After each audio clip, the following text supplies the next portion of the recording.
Take your Hallelujah. time. Hallelujah. Praise the Lord. Glory to God. So ano yung lesson natin? May kapahingaan. May kapahingaan. Sino dito ang hindi nabibigatan? Sino dito ang hayayang buhay? Sana all, isang kamay. Sana all. Di ba araw-araw, nabibigatan tayo sa mga amo na lang. Di ba? O yung mga amo mo kuripot. O ang mga alaga mo pasaway. Ang tigas ng ulo. Alam mo yung naalala ko nung nag-alaga ko ng bata. Araw-araw ko nagkaganon. Tapos yung camera, ihaway ko yung camera. Problemado araw-araw. Araw-araw umiiyak, no? Pero ano yung pangako niya ni Jesus sa atin? Sabi niya dito? Ano yung inaral natin kanina? Come to me and all your sa mga nabibigatan, nahihirapan. Ulitin natin sa verse 28. Lumapit kayo sa akin, kayong lahat na nahihirapan. O sinong hindi nahihirapan dito? Meron? Palakpakan natin yung hindi nahihirapan. At nabibigatan. Sino dito ang walang pasanin? Yung hindi nabibigatan.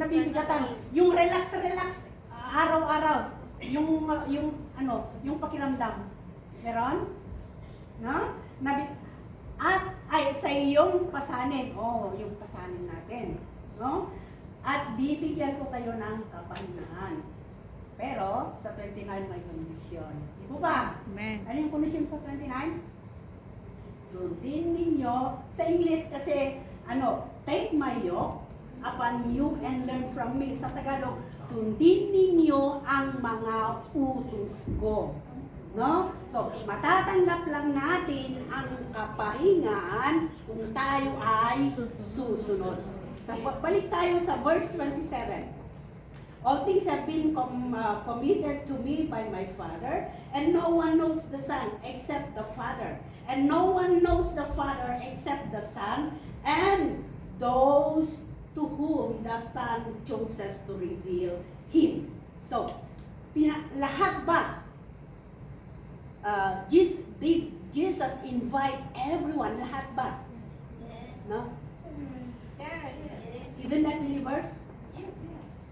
Ikaw, kung hindi mo kilala, iimbitahin mo, lumapit sa'yo.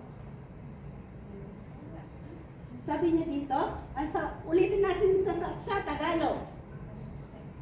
At walang nakakilala sa makundi ang anak at ang mga taong nais ng anak na makakakilala sa Ama. So, maging yung salvation, is it for everyone? Yes.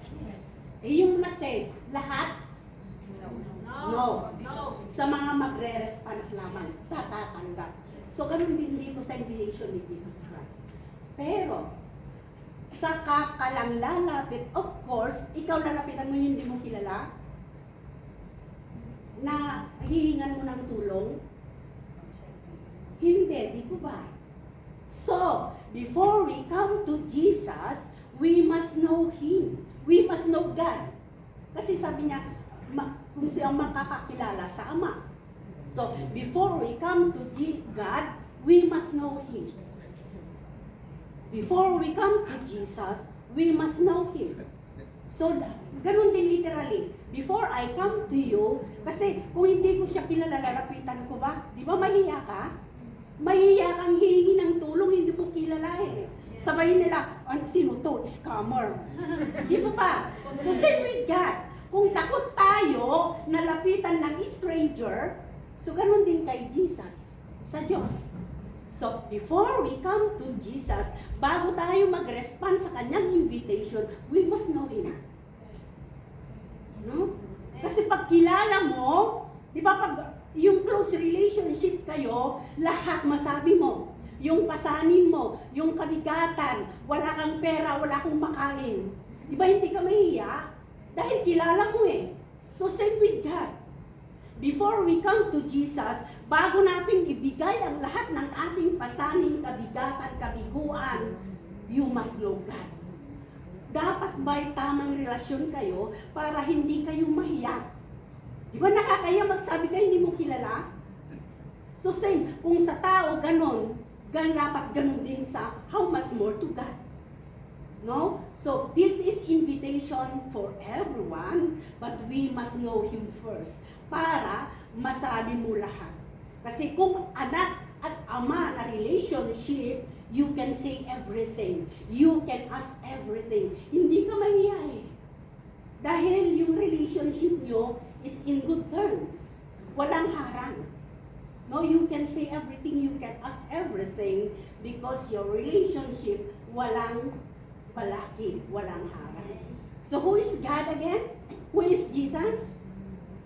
God, Jesus is Spirit. So how can we come to Jesus? How can we come to God if we cannot see them? Espiritu sila. Yung paulit-ulit kong sinasabi, yung nabanggit ni Pastora sa John 1:1.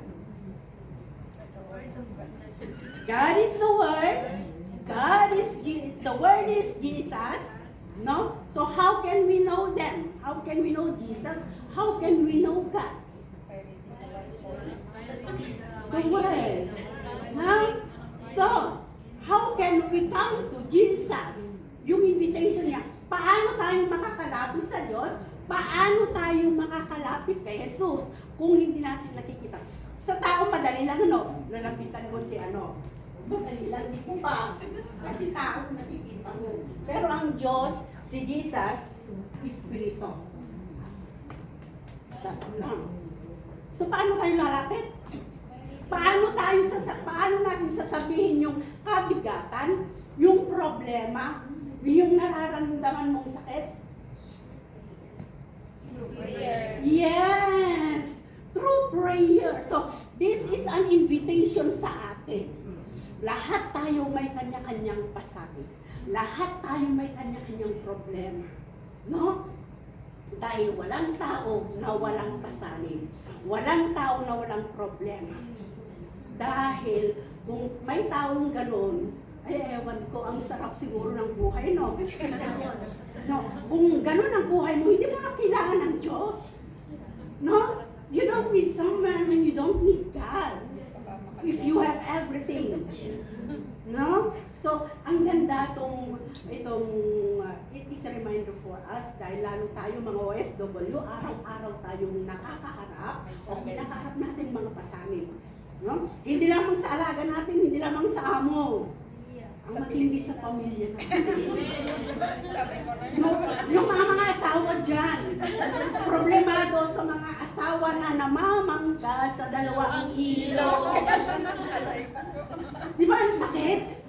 Kaya mong dadalhin yun araw-araw? Safe yun, safe. Di ba ang sakit? Isipin mo lang na may kayakap siya sa gabi. Iniisip mo lang, hindi ka makakatulog. Yung boyfriend ko nga nun, uy! Yung boyfriend mo lang, iniisip mo na, wala ako doon eh, meron siyang kaditay. Di ba ang sakit? How much more asawa mo? Di ba ang sakit? Dala-dala mo yun araw-araw. Hanggang hindi hanggang hindi mo nakikita na nagbabago. O nagbago siya. Pasan mo yun. Pasanin mo yun. Kabigatan yung nadala-dala mo. Kaya minsan, naa-absent-minded ka. Yung alaga mo, hindi mo nasundo. Dahil ang nasa o kaya lumampas ka. O, sa ilang istasyon na nalampasan mo. Bakit? Nakibisi ka, inaaway mo yung asawa mo eh. Tapos umiiyak ka na doon, ang bigat-bigat ang dala-dala mo. No? Kaya minsan, madalas nagkakamali tayo ng linalapitan. No? Nasa halip ang Diyos, ang linalapitan o sa Kanya natin ibinibigay ang mga kabigatan, ang mga problema, ang pasanin. Kanino?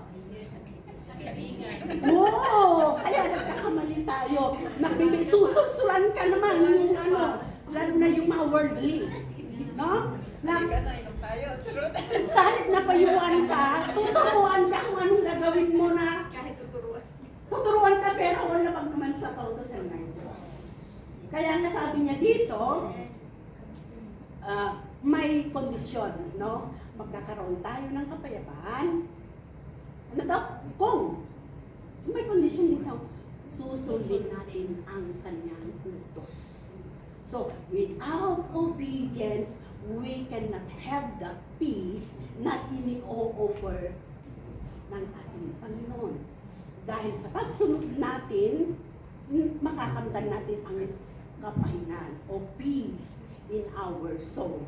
No? Kasi kung hindi tayo susunod, taliwas yung ginagawa natin sa utos ng Diyos, sa halip na mabawasan yung pasanin mong kabigatan o yung problema mo, madadagdagan. No? Kasi ginagawa mo in your own ways, hindi sa ways ng Diyos. Kaya, napakaganda itong paalala sa atin sa 29. Sundin ninyo ang mga utos ko at matuto kayo sa akin. So, kay Jesus lamang tayo dapat matuto. So, bago tayo matuto, siyempre kilalanin natin si Kristo, who is Jesus. Diba? Kasi kung sa tao tayo matuto, kung kaibigan mo ganito, di yun din ang natutunan mo sa, di ba ba? So, kung kay Jesus tayo matuto, ano yung matutunan natin? Lahat kabutihan. No? Kasi kung lahat kabutihan, of course, anong resulta? Kapayapaan. Di ba ba? Yes, kaya huwag tayong magkamali sa lalapitan natin. Dahil sabi niya sa 30, for my yoke is easy. Dahil madaling sundin ang aking mga utos at magaan ang aking mga ipinapagawa. Di ba madali ang pinapagawa ni Jesus, di ba? Ang Diyos, madali lang. Pero kung susundin natin ang Holy Spirit, mabigat kung susundin natin ang laman. Kasi taliwas kung ano yung ipinapagawa ng Diyos, taliwas sa gusto ng ating laman. Kaya mabigat. Kung sabi ng Diyos, ganito ang gawin mo, katulad ni sinabi ni Pastora, yung nagawin natin, yung fruit of the Holy Spirit sa Galatians 5:22-23, makakamtan natin ang kapahingan kay Kristo kung tayo ay susunod. So, alam na, lahat tayo may problema. May kanya-kanyang pasanin. Pamilya, asawa, anak, sa amo, sa trabaho, financial, number one po. Na? Dahil hindi lamang ang tuition fee ng anak o allowance, marami pa. No?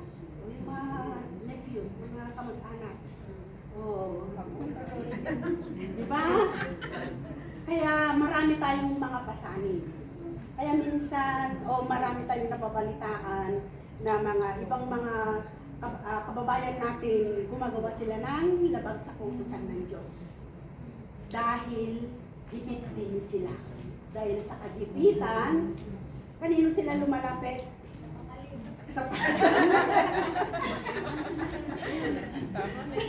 Pero yung patalim na yon, saan tayo dadalhin? Oo, kasi patalim Pag mahawakan mo, masusulatan ka. Okay lang kung mababaw lang yung sugat. Kung malalim, matagal na maghilo mo. Baka ikamatay mo pa. So, tandaan natin ang paalala, ang invitation ng Diyos na ito. So, ang recipient, ano sabi niya? Tayo na nakakakilala kay Kristo. Tayo na nakakakilala sa Diyos. Sino hindi nakakakilala kay Kristo? Dito. Right? Lahat tayo kilala ang Diyos. Lahat tayo kilala si Kristo, di po ba? So, lahat tayo anak ng Diyos. Therefore, libre tayo ngayon na lumapit. Sinong nahiyang lumapit dito sa Diyos? Wala. Pag may magagawang mali. Minsan, parang... Walang Nahiya ba kayo lumapit sa Diyos? Hindi. Hindi. No? Sa paglapit natin sa Diyos, kung alam mo, Yung sabi ni Aling Pinky na yan, kahit may kung nagkasala tayo. Sorry, Lord. Sino rin kami din nagkakasala? Taas ang kamay! Wala. Lahat po tayo nagkakasala. Tandaan natin, lahat tayo nagkakasala. Pero ang utos na ng Diyos, kailangan natin magwash. We need spiritual water to wash all our dirt, our sins. So, hindi yung physical o outward na katawan natin ang lilinisin. Nasaan ba dito naipon yung dumi? Saan parte? Sa kamay? Sa utak? Sa mata. Sa mata? Sa puso. Dito kasi, ito yung spiritual bowl. Spiritual field kung saan itinatanim ang lahat ng klase ng bini. Ulitin ko, 2 binhi. Satan seed, God seed. Dito lahat naiipon. No? Yung hatred, anger, hindi naman sa utak eh. No, dito. Kaya nga, kung mabigat dito, punong-puno ng basura. So, anong gagawin natin? Linisin. So, paano natin lilinisin? Salita ng Diyos, ang spiritual na tubig. Kasi, ang spiritual na tubig, ang salita ng Diyos, andito yung instruction. No? Nandito yung instruction.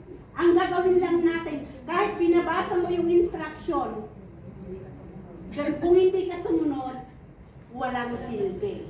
Kaya nga ang utos niya dito, sundin mo, sundin natin ang mga utos ng Diyos upang yung kapahingan na ninanais natin ay matanggap o mapasa atin.